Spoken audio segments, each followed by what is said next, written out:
किधर है। आज मैं एक और बात करूंगा, मैं नाम नहीं लेता।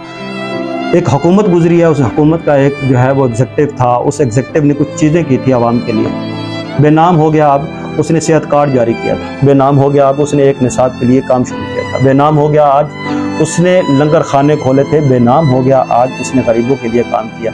उसका नाम नहीं लेना, क्योंकि उसका नाम लेने से बहुत सारे लोगों की कांपें टांगती हैं, मीडिया जो है वो बंद हो जाता है, सोशल मीडिया के ऊपर जो है वो काम नहीं चलता। उसका नाम लेने से उठाए जाते हैं लोग, गायब हो जाते हैं, ज़बानबंदी होती है, नज़र नहीं आते, अजीज़ व अकारब रोते हैं, और घर में औरतें जो हैं वो भी परेशान होती हैं। इतना सख्ती हो गई है उसका नाम लेने से। उसका नाम हम तो नहीं ले सकते, बस इतना ही कहते हैं, तो उसका नाम इतना बड़ा नाम हो गया है और उसके नाम की इतनी दहशत है कि उसका नाम लें तो वो हर चीज़ थर थर कांपनी शुरू हो जाती है। ये चंद हक़ाइक़ मैंने कहा आपके सामने रखूँ। अपना चैनल का जरूर ख्याल रखें। मुझे इजाज़त। अस्सलाम वालेकुम।